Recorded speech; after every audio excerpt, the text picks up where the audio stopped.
تو ٹیچر نے کہا بیٹا آپ کو میتھ بالکل نہیں آتا، 16 پرندے ہیں. بچے نے کہا میڈم آپ کو پرندوں کی نفسیات کا نہیں پتا، فائر ہوتا سارے اڑ جاتے ہیں، کوئی پرندہ بھی نہیں ہے. ٹھیک ہے، تو ہم وہ میتھ کی کیلکولیشن کرتے ہیں، تو جو اصل جاننے والے ہیں نا، جن کے پاس اصل نالج ہے، تو ان کی کیلکولیشن اور ہوتی ہے، ہماری میتھمیٹیکل ہوتی ہے. سر آپ کو شعبہ وکالت کی طرف آنے کا خیال کیسا ہے؟ ہمارے کیونکہ دیہاتوں میں بھی دشمنی تھی تو ہماری ایک ضرورت تھی، تو اس لیے کہ ہمارے خاص کر اس وقت کا اگر گجرات آپ دیکھیں 1980 میں بہت قتل و غارت ہوتی جی. تو جتھے بنے ہوئے پاکستان میں، ہم نے تو جتھا کلچر ایک بنا دیا، تو اس لیے وہ ضرورت تھی، تو میں بھی آ گیا اس فیلڈ میں. تو سر جب آپ نے لیگل پریکٹس کا آغاز شروع کیا اس وقت آپ کے استاد محترم کون تھے؟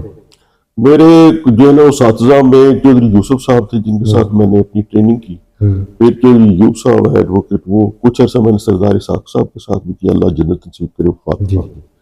تو اس طرح باقی بھی میں نے پھر بہت سارے اساتذہ سے سیکھا ہے. سر آپ جیسی سینئر شخصیات اپنی سینئر کی پریکٹس سے اعلیٰ عہدوں تک جا پہنچے ہیں اور ایک پروفیشنل وکیل بھی بن گئے ہیں، لیکن آج کل نئے آنے والے وکلا اپنی سینئر کی پریکٹس سے نالا نظر آتے ہیں، شارٹ کٹ چاہتے ہیں، آرگومنٹس کے موقع پر ان سے بات نہیں کی جاتی ہے، اگر ان سے سوال کیا جاتا ہے وہ کہتے ہیں جی ہمیں سینئر ٹائم نہیں دیتے ہیں. وجوہات کیا ہیں؟ دیکھیں نا اس کی وجوہات ہے، ہم بھی اساتذہ کے ساتھ رہتے خود سیکھنا پڑتا ہے. ہمارے کوئی اس طرح اکیڈمی سسٹم تو ہے نہیں کہ وہ کلاسیں لگا کے سکھائے. ہم بھی جاتے تھے تو اساتذہ نے کہا کہ بیٹا یہ فائل ہے، آپ نے یہ دیکھنا ہے. اس کے بعد ہم جب کورٹ میں جائیں گے، جس طرح ہم آرگو کرتے ہیں یا جس طرح ہم یہ ڈرافٹنگ کر رہے ہیں، آپ نے یہ دیکھنی ہے اور دیکھنا ہے ہم کراس ایگزامن کیسے کرتے ہیں، شہادت کیسے کراتے ہیں.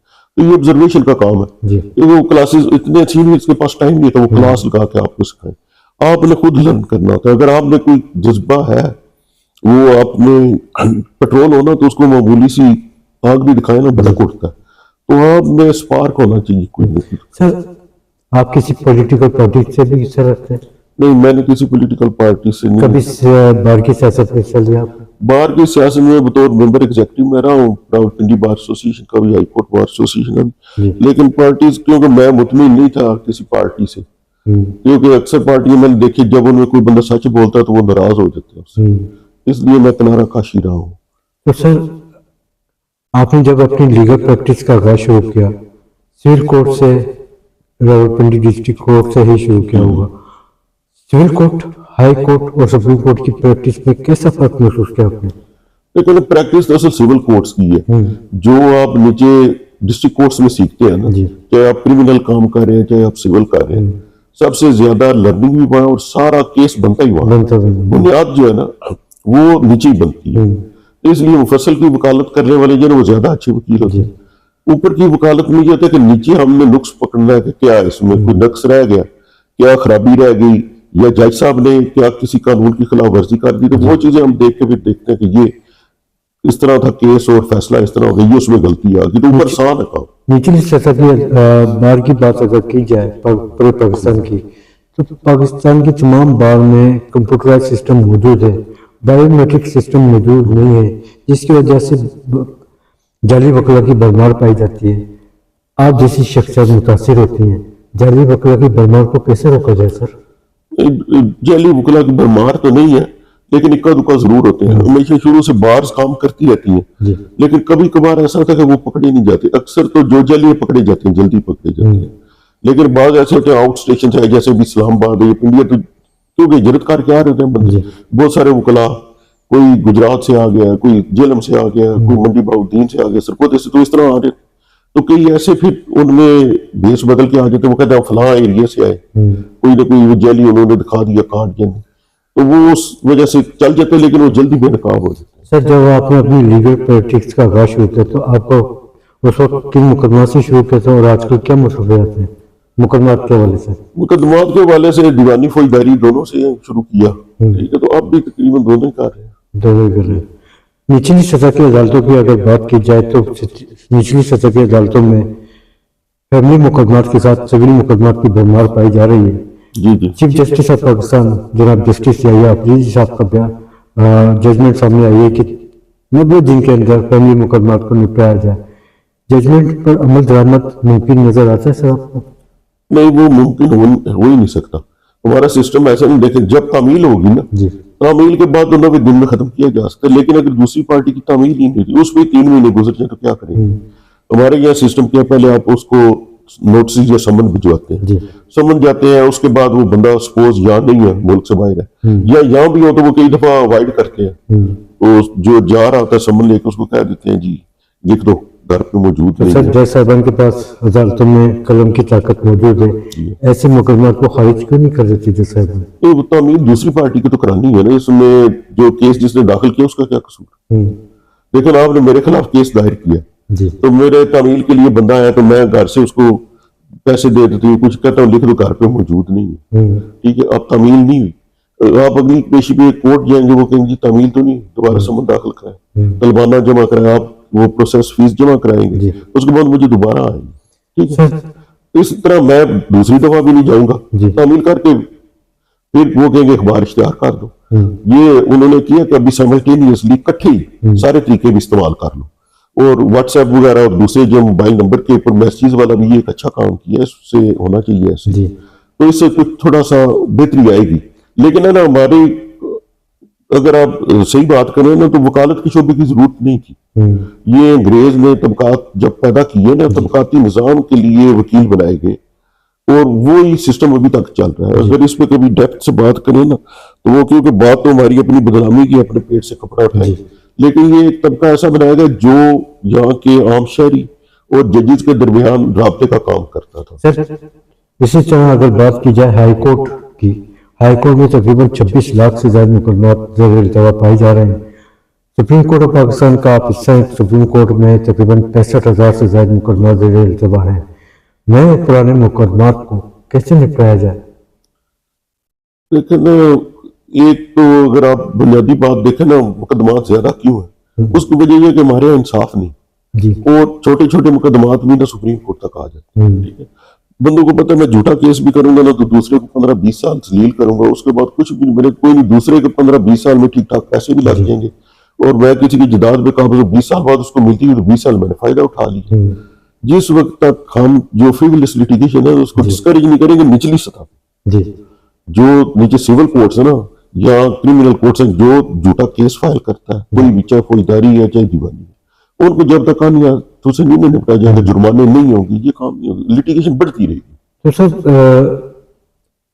سوال یہ کہ فوجداری مقدمات اور دیوانی مقدمات میں کیا فرق پایا جاتا ہے؟ چلو فوجداری مقدمات میں جو اکثریت ہے نا وہ تو اسٹیٹ اس کو اون کر لیتی ہے کہ آپ نے جو ایف آئی آر کرائی تو اسٹیٹ خود آپ کی مدعی بن گئی، وہ کہتی ہے ہم آپ پروسیکیوٹ کریں گے، آپ فارغ ہو گئے، آپ نے صرف شہادت دینی ہے عدالت میں، آپ نے گواہ پیش کرنے، باقی کام ریاست کرے گی، کیونکہ ریاست کی بنیادی ذمہ داری آپ کی جان، مال اور آبرو کی حفاظت۔ اگر یہ 3 کام ریاست نہیں نہ کاری تو ریاست کے کوئی مقصد نہیں ہے ٹیکس لینے کا۔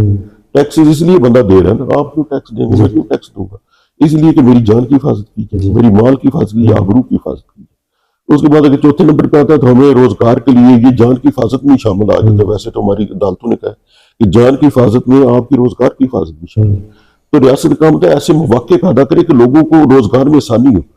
ہم نے یہ صرف جو بنیادین کے سرکاری ملازمت یہ نہیں، ریاست کا ماحول اتنا اچھا بنائے، آپ دکان کرنا چاہتے ہیں، آپ کوئی الیکٹریشین کا کام کرنا چاہتے ہیں، آپ پلمبر کا کام، کوئی کام بھی آپ کو سہولت ہو، آپ کا کام چلے۔ جیسے کہ ابھی آپ نے فرمایا کہ انصاف کی فراہمی میں کہاں رکاوٹیں پیش آتی ہیں اور مقدمات ڈیلے کیوں ہوتے ہیں سر؟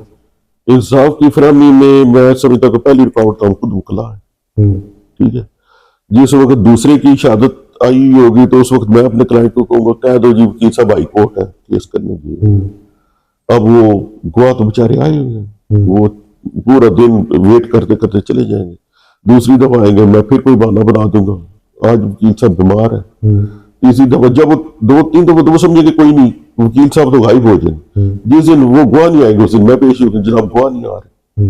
اب جس گواہ کو ہم 3-4 پیشیاں تنگ کریں گے وہ شہادت دینے آئے گا، خاص کر اگر وہ بالکل ہی غیر جانبدار بندہ ہے، راہ جاتے ہوئے کسی نے وقوع دیکھا وہ گواہ بن گیا، اور اب وہ 3-4 دفعہ آ کے ذلیل و خوار ہو رہا ہے۔ پھر آپ نے دیکھا ہماری جو نیچے عدالتوں کا ماحول، ہم نے لیٹیگینٹس کی فیسلٹی کے لیے کوئی رومز نہیں بنائے، ٹھیک ہے، گواہوں کے لیے کوئی پراپر روم نہیں بنائے، کوئی ان کے لیے وکیل کے آفس میں وہ آ کے بیٹھیں گے، اگر جگہ بیٹھیں گے نہیں تو وہ باہر بینچوں پہ بیٹھے ہوں گے، تو اس لیے نا ریاست کی ترجیح نہیں ہے انصاف فراہم کرنا، ریاست کی ترجیح تو مال بنانا وہ لیکن باہر کی جو قیادت ہوتی ہے سر وہ تو اپنے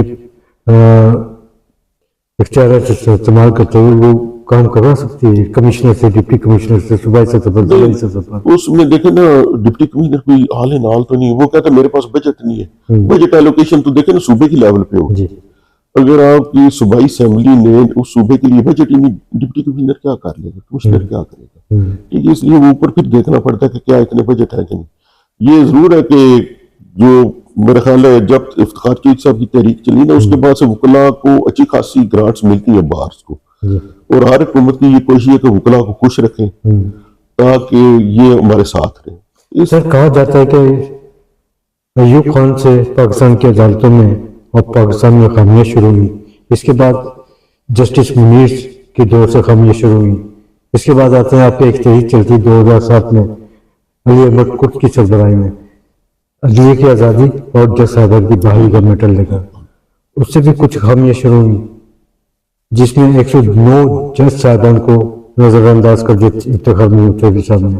اسی طرح جسٹس ثاقب نثار صاحب آتے ہیں، وہ بھی خامیاں چھوڑ کے چلے جاتے ہیں، اور آخر میں چیف جسٹس قاضی فائز عیسیٰ صاحب اپنی غلطیوں کا اعتراف کر کے جاتے ہیں کہ جی ہم سے ماضی میں غلطیاں ہوئی ہیں۔ ایک چیف جسٹس آف پاکستان اپنی غلطیوں کا اعتراف کر رہا ہے، کہاں غلطیاں پائی جا رہی ہیں اور کس کے دور سے پائی جا رہی ہیں، اور پاکستان کی عدالتوں کا کیا فیوچر ہے؟ دیکھیں نا اگر کوئی اپنی غلطی کا اعتراف کرتا ہے یہ تو عظمت کی بات ہے، جو بھی اپنی غلطی کی یا اپنے پیش رو جو تھے ان کی غلطی کا اعتراف کرتا ہے تو عظیم انسان ہے، تو اس کی تعریف کرنی چاہیے، کوئی بھی ہو، زید بکر کسی زندگی کے شعبے سے بھی ہو نا، غلطی کو ایکسپٹ کرنا، ماننا کہ ہم سے غلطی ہوئی یہ اچھی بات ہے، وہ انکریج کرنا چاہیے، ایسے بندوں کی تعریف کرنی چاہیے کہ آپ نے اچھی بات کی ہے کہ آپ اپنی غلطی کو مانتے ہیں۔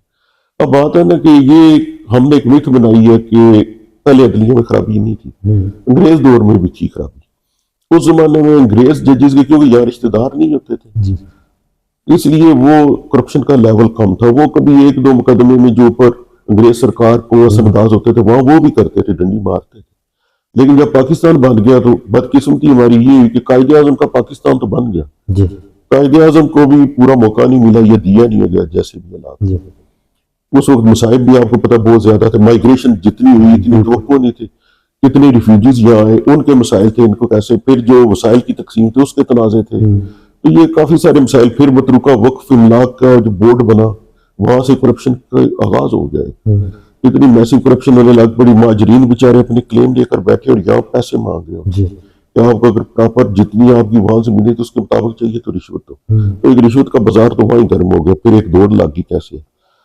اب عدلیہ میں آپ دیکھیں تو انگریز دور میں بھی تھی، پھر جب پاکستان بن گیا تو ظاہر ہے انہوں نے پھر بھی حکومت کی فیور تو کر دی، تو جسٹس منیر نے بھی ایک جواز فراہم کیا حکومت کو پروٹیکٹ کرنے کے لیے، تو اس لیے جسٹس منیر کا ٹھیک ہے قصور ضرور ہے، لیکن اصل قصور ان سے طاقتور طبقات کا جنہوں نے دبایا ہوا تھا، کیونکہ اگر ہمارے بدقسمتی یہ ہے کہ اگر ایک سٹینڈ لیتا ہے تو اس کی جگہ 100 حاضر ہے کہ ہمیں لگا دیں، ہم جج لگ کے آپ کا کام کرنے تیار ہے، اس لیے جیسے جسٹس نسیمت انشاءاللہ جنرل نصیب پر انہوں نے ایک دفعہ کہا کہ بہت کم جج ہوتے ہیں جو سٹینڈ لیتے ہیں، ورنہ اکثر کہتے ہیں کہ نوکری کرتے رہیں، تو وہ ہمارے اکثر نوکر جج ہیں، کیونکہ وہ آزاد جج، آزاد منش جج نہیں ہے جو اس چیز پہ کریں کہ ہم نے اپنے ضمیر کے مطابق اللہ کو جواب دینا اور کام کرنا، زیادہ کہتے ہیں بڑی اچھی مراد ملتی ہے، اچھی تنخواہ لگی ہوئی ہے، تو معاشرے میں عزت بھی ہے، تو اس لیے 1973 کے آئین کے بعد 18ویں آئینی چوبی دیکھ لیں، 26ویں یا 27ویں، عوام کو اور عوام کی فلاح و بہبود کو نظر انداز کیا گیا ہر حکومت میں۔ 1973 کے آئین کے بعد جتنی بھی حکومتیں مسلط ہوئی پاکستان پر، انہوں نے عوام کی فلاح و بہبود کے لیے کوئی کردار ادا نہیں کیا، اپنی ذاتی مفادات کے لیے آئین اور قانون میں تبدیلیاں کرتے رہے، تو کیوں؟ اس کی وجہ میں دیکھیں ہمارے بدقسمتی سے کبھی ایک ہوتی ہے نا کشتی بڑی آرام سے اچھے پانی میں چل رہی ہے، ایک کشتی تو ہر وقت طوفان میں، ادھر سے لہر آ رہی ادھر سے لہر آ رہی، ہماری جو کشتی ہے وہ ہر وقت طوفان میں ہی رہی ہے، کبھی انہوں نے اچھے پرسکون پانی کے اوپر جو کشتی چلی نہیں ہے، جو اقتدار کی جنگ ہے نا یہ لگی رہی ہے، کشم کش رہی ہے، فوری طور پہ پاکستان بننے کے بعد ہماری بدقسمتی پہلے یہ ہوئی کہ ہمارے جو اکثر سیاستدان تھے نا وہ ووٹ تو اس علاقے سے لے کر ہے، کانسٹیچوئنسی ان کو یہاں مل گئی، کیونکہ پنجاب والے تو آپ کو پتہ ہے کہ پہلے دوسری طرف سے بعد جب قائد اعظم نے کہا میں زرعی اصلاحات یہاں نہیں کی جائیں گی تو وہ ادھر آ گئے، مسلم لیگ انہوں نے جائے گی، انہوں نے کہا کانگریس زرعی اصلاحات کرے گی، ہمارے پاس بڑے بڑے رقبے ہیں جگیریں ہیں تو ان کو اثر انداز ہو کر اس کا فرق پڑ جائے گا، تو وہ کہا گیا مسلم لیگ۔ اس کے بعد زیادہ تر کی کانسٹیچوئنسی ادھر انڈیا کی طرف تھی، یہاں آ گئی۔ اس کے بعد جو بیوروکریسی تھی اس نے طاقت پکڑنی شروع کر، اور فوج جو ہے ہماری بدقسمتی سے، کیونکہ جو پوری انڈیا کی متحدہ فوج تھی اس میں بھی ہمارے پنجاب کے لوگ تقریباً 54%۔ جی بالکل۔ اب جب یہاں وہ فوج آ گئی تو وہ زیادہ طاقت میں آ گئی، وہ اقتدار میں انہوں نے اپنا حصہ مانگنا شروع کر دیا۔ پھر ہمارے حالات ایسے بن گئے کہ ہم انٹرنیشنل طاقتوں کے ساتھ ہم نے الائنمنٹ شروع کر دی، امریکہ کے ساتھ ہمارا تعلق بن گیا۔ وہی نہیں دیکھا جب کام ہم نے سارا کرنے سیاستدان پیسہ کیوں کھائے، ٹھیک ہے، اس لیے انہوں نے پہلے پس پردہ رہ کے بعد میں آپ نے دیکھا پھر اسکندر مرزا صاحب اور ایوب خان صاحب کا دور آ گیا 56-58 میں، تو انہوں نے پھر کھل کے سامنے آ گئے، ٹھیک ہے۔ ان کے دور میں اچھے کام بھی ہوئے، یہ نہیں ہوا کہ ڈکٹیٹروں نے کوئی سارے برے کام کیے، لیکن یہ کہ کیونکہ ڈکٹیٹر عوام کے ووٹ سے نہیں آتا تو اس لیے اس کو کوئی غرض نہیں ہے۔ جیسے ابھی آپ دیکھتے ہیں اگر فارم 47 سے کچھ بن کے ہے تو ان کو تو عوام کی غرض نہیں، وہ دیکھیں کہ فارم 47 جاری کون کر، تو وہ ان کو خوشنودی چاہیں گے۔ اس لیے آپ دیکھیں پانی بھی یہاں بک رہا ہے، اگر آپ نے گھر میں پانی کا بور کیا ہوا تو اس کا بھی وہ بل مانگنے آ جاتے ہیں اور موٹر نکالنے آ جاتے ہیں، یہ بھی نہیں پوچھتے کہ موٹر بھی آپ نے اپنی لگائی، بور بھی آپ نے کرایا، بجلی بھی آپ بل دے رہے ہیں، بل کے اوپر بھی ٹیکس دے رہے ہیں، ہم کس اخلاقی اصول پہ یہ موٹر نکالیں گے؟ لیکن وہ موٹر نکالنے آ جاتے ہیں۔ کہا جا رہا ہے سر 27ویں آئینی ترمیم جو پیش کی گئی ہے پاکستان کی عدالتوں کے ساتھ وکلا کو دبانے کی کوشش کی جا رہی ہے۔ نہیں، میرا اپنا خیال ہے کہ ویسے ایسی کوئی بات نہیں ہے، اصل میں ہم نے غلطیاں اتنی کی اور وہ جو ماضی میں ہم نے خود ایک گند ڈالا ہوا تھا نا، آپ دیکھیں نا جسٹس ساکم نثار صاحب ہو گئے یا جسٹس عمر عطا بدیال صاحب ہو گئے، یہ جب انہوں نے ایک پولیٹیکلی ایک طرف کی فیلیشن ان کی بن گئی یا انہوں نے ایک لائن لے لی اس وقت اسٹیبلشمنٹ کے ساتھ، سیاست دانوں کے ساتھ نہیں تھا، یہ کوئی عمران خان کے ساتھ نہیں تھی، یہ بیسیکلی جو اس وقت کی جنرل فیض امید کی اسٹیبلشمنٹ تھی یہ اس کے ساتھ ہے لائن یہ۔ اور جنرل فیض امید صاحب نے تو آپ ان کے کارنامے دیکھیں تو اس سے پہلے بھی ان کے پیش رو بھی کرتے رہے، لیکن یہ زیادہ بدنام ہو گئے، ہو سکتا ہے بد اور بھی ہو لیکن بد سے بدنام برا، بھی یہ بدنام ہو گئے۔ اطلاعات گردش کر رہی ہے 27ویں آئینی ترمیم کے تحت سپریم کورٹ آف پاکستان کے چند جج صاحبان جن میں نام لینا میرے سمجھتا ہوں بہتر ہوگا، جسٹس منصور علی شاہ، جسٹس اسد اللہ اور جسٹس منیب اختر اور دیگر جج صاحبان نے بھی استعفے پیش کیے۔ اطلاعات موصول ہو رہی ہے کہ ان کے خلاف فوجداری مقدمات بنائے جا رہے ہیں، پینشنیں روکی جائیں گی، آپ کی کیا تفصیلات ہیں؟ کچھ بھی نہیں، ایسی کوئی بات نہیں ہے۔ ویسے جسٹس منیب نے تو ابھی تک ریزائن نہیں کیا، جسٹس اکرم اللہ کر کے جسٹس منصور علی شاہ کر کے، اس پہ کیس بنانے کا تو کوئی جواز نہیں، نہ بنے گا، اگر بنے گا تو وکلا ضرور مزاحمت کریں گے۔ جسٹس منصور علی شاہ بھی اچھا کام کرتے رہے، ٹھیک ہے، آئیڈیل تو کوئی بھی نہیں تھا کہ ہم کہ بہت آئیڈیل جج تھا جس نے بہت اچھے، کیونکہ وہ بھی چہرے تو دیکھتے رہے سارے، ہمارا کلچر یہ ہے کہ چہرہ دیکھا جاتا کون وکیل ہے، یہ کون پارٹی ہے۔ آپ نے شیخ رشید صاحب کو اکثر سنا ہوگا کہ behind every case there is a face, تو وہ یہاں فیس تو دیکھا جاتا ہے، فیس کے تحت ہی کام ہوتا ہے۔ کہا جاتا ہے کہ پاکستان کی عدالتوں میں کچھ ایسی کالی بیڑیاں ہیں جو کہ انصاف اور عدل کے حوالے سے رکاوٹیں پیش کر رہی ہیں، ان کالی بیڑیوں کو کیسے نکالا جائے؟ لیکن نا کالی بیڑوں کو نہیں نکالنا چاہیے، کالی بیڑوں کو لانے والوں کو پکڑنا چاہیے۔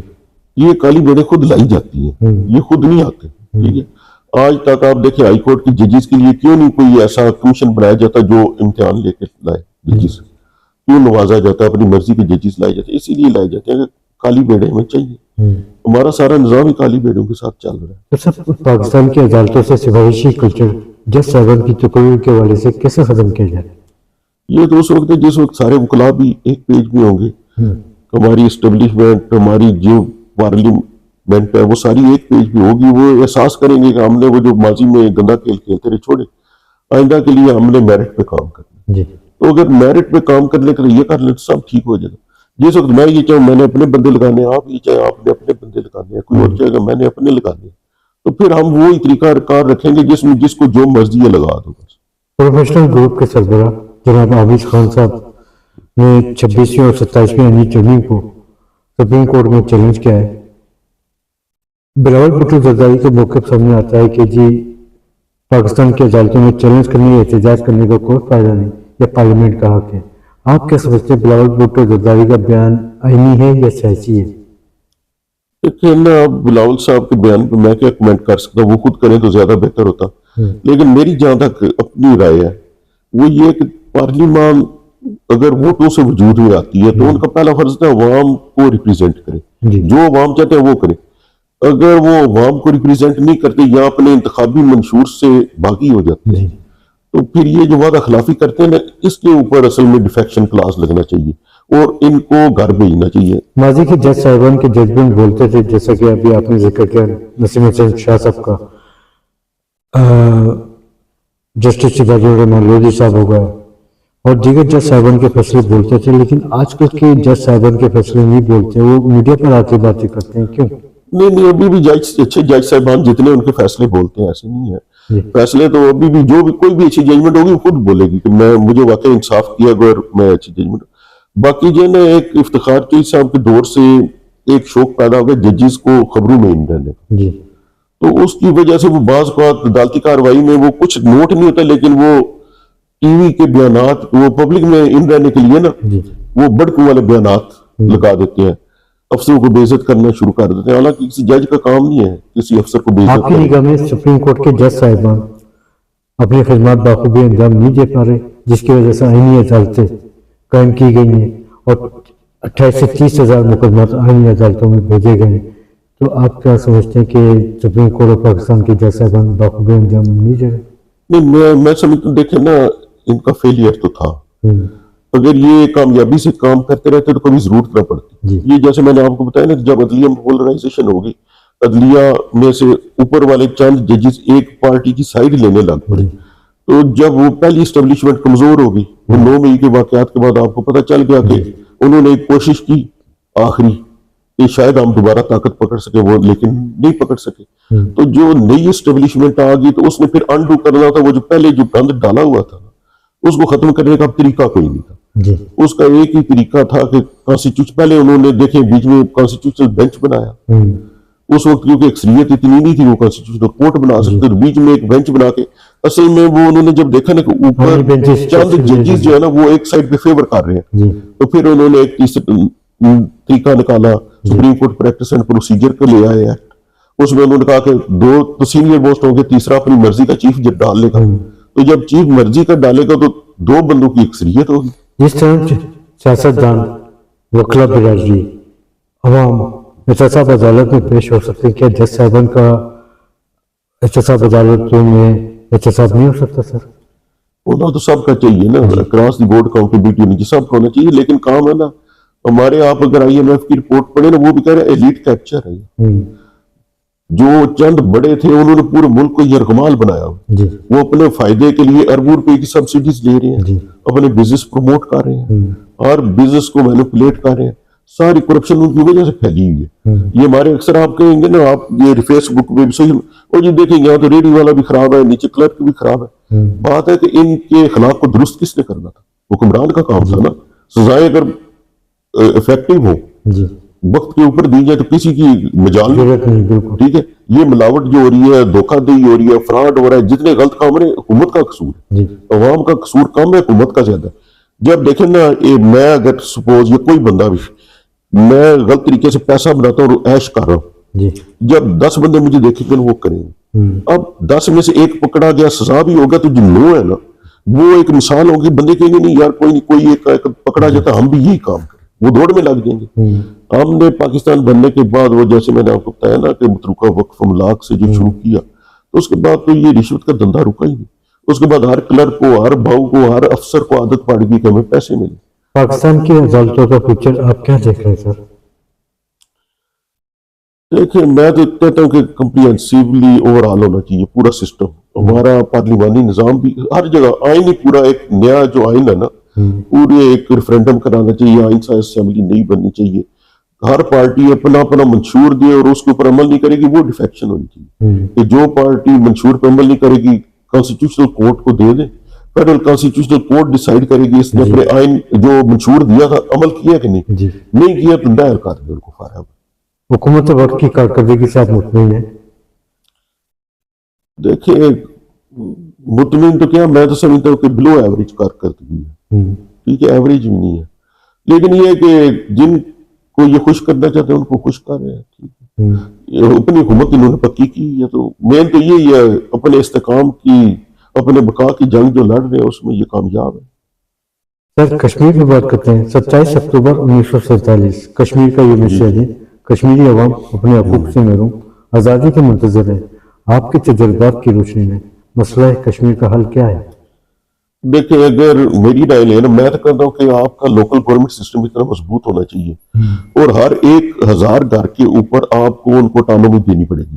1000 گھر اپنے لیے خود ایس ایچ او کا انتخاب کریں، اپنے لیے سارا سسٹم لے کر آئیں، تاکہ چھوٹا ایریا ہوگا، ایک دوسرے کو جانتے ہیں، کوئی کرپشن کر نہیں سکتا. اگر اپنے محلے میں 1 روپیہ بھی لوں گا تو فارغ اور بدنام ہو جائے. لیکن آپ مجھے یہاں سے کوئٹہ بھیجو، میں اربوں کی کرپشن کر کے بھی آؤں گا، مجھے پتا مجھے اسلام آباد میں جانتے ہیں ادھر کیا میں جو بدنام ہوگا تو میں وہاں ہوگا. ہم نے وہ سارے سسٹم بدلانے ہیں. انگریز نے اپنے دور میں جو کرپشن روکنے کے لیے طریقے اختیار کیا وہ چل نہیں سکتے، اب نظام بدل گیا، لیکن ہم ابھی تک اسی طریقے پہ عمل کر رہے ہیں. پھر انگریز نے چیک اینڈ بیلنس کا بڑا اچھا سسٹم بنایا ہوا تھا، وہ دیکھتا تھا میرا افسر جتنی تنخواہ اسے زیادہ خرچہ تو نہیں کر رہا. ہمارے یہ سسٹم ہی ختم ہو گیا، چیک اینڈ بیلنس کا کوئی سسٹم نہیں. لیونگ بیانڈ مینز کے اوپر کوئی پوچھتا ہی نہیں، جو میرا مخالف ہے اس کے خلاف تو میں کیس بناؤں گا کہ یہ آپ کے پاس پیسہ کہاں سے آ گیا. جو میرا مائیتی 1000 ہے اس سے میں نہیں پوچھوں گا. ماضی سے لے کر قائد اعظم کے بعد سے لے کر موجودہ وقت تک جتنی بھی حکومتیں مسلط ہوئی، انہوں نے کشمیر کی آزادی کے حوالے سے آوازیں تو بلند کی، لیکن UN اقوام متحدہ میں قراردادیں بھی پڑی ہیں، پینڈنگ پڑی ہیں، لیکن عمل درآمد نظر نہیں آیا. اس میں مولانا فضل الرحمان 2 تائیوں تک حصہ بن کے رہ چکے، چیئرمین بن کے گئے، لیکن 78 سالوں میں آج تک ابھی تک کچھ عمل درآمد نہیں آیا. آپ کیا سمجھتے ہیں کہ کچھ اس پہ امپلیمنٹیشن ہوگی؟ دیکھیے نا، میں تو کیونکہ میرا سوچنے کا انداز اور ہے، میں تو یہ سمجھتا ہوں کہ جنہوں نے UN بنائی وہ کوئی بیوقوف نہیں تھے. اس سے پہلے لیگ نیشن بنائی، یہ وہ لوگ تھے جنہوں نے پوری دنیا کو فتح کیا. World War I میں انہوں نے پوری دنیا کو، باقی دنیا کو فتح کیا. اس لیے حقیقی حکمران یہ ہے. انٹرنیشنل جو اسٹیبلشمنٹ ہے نا وہ انہوں نے اپنے طریقے سے بنائی. اب چائنا زیادہ طاقت پکڑ رہا ہے تو اب آئندہ چند سالوں میں آپ دیکھیں گے کہ یہ UN کی جگہ شاید کوئی نیا آ رہا ہے یا کوئی نئی ہلچل ہے، تو یہ پھر ری الائنمنٹ ہوگی جتنی بھی. کشمیری لیڈر یاسین ملک زندگی اور موت کی کشمکش میں جیل میں قید ہیں ہندوستان کے کالے قانون کی وجہ سے. یاسین ملک کی اہلیہ نشان ملک انصاف کے حوالے سے جلد بجلد کے دروازے کھٹکھٹاتی پھر رہی ہیں. آپ کیا سمجھتے ہیں یاسین ملک کو کوئی انصاف مل پائے گا؟ دیکھیں نا، اب انڈین سسٹم پہ میں کیا کہہ سکتا ہوں. ویسے تو کسی کو سیاسی قیدی رکھنا نہیں چاہیے، اور کوشش تو جیسے آپ نے پہلا سوال پوچھا تھا میرا جواب ادھورا رہ گیا، آپ نے بیچ میں سوال کر دیا. کام یہ کہ اگر ہم واقعی انسانی حقوق پہ بلیو کرتے ہیں نا تو ہمیں لوکل گورنمنٹ کو مضبوط کر کے کشمیر جتنا بھی ہے کرنا چاہیے کہ نیچے سے حکومت اوپر آئے نا. یہ اوپر سے حکومت نیچے جانے والا نظام غلط ہے. نیچے والی لوکل گورنمنٹ سے وہ آگے اوپر اپنی حکومتیں منتخب کریں تاکہ ایک چیک اینڈ بیلنس کا ایک سسٹم آئے. ہم نے وہ سسٹم نہیں رکھا. کشمیر میں بھی میں سمجھتا ہوں کہ چھوٹے اضلاع تک کو آزادی دینی چاہیے کہ آپ اپنے معاملات میں، مرکز کے پاس 3-4 محکموں سے زیادہ نہیں ہونا چاہیے. فارن افیئر اس کے پاس ہونے چاہیے، کرنسی اس کے پاس ہونی چاہیے، ٹھیک ہے، ڈیفنس اس کے پاس ہونا چاہیے. باقی اب یہ کمیونیکیشن وغیرہ وہ بھی اتنے وسائل زیادہ ہو گئے ہیں، انٹرنیٹ آ گیا، دوسرے آگے موڈز، وہ بھی وفاقی حکومت کنٹرول نہیں کر سکتی. تو جتنے کم محکمے وفاق کے پاس ہوں گے اتنے نیچے خوشحالی آئے گی.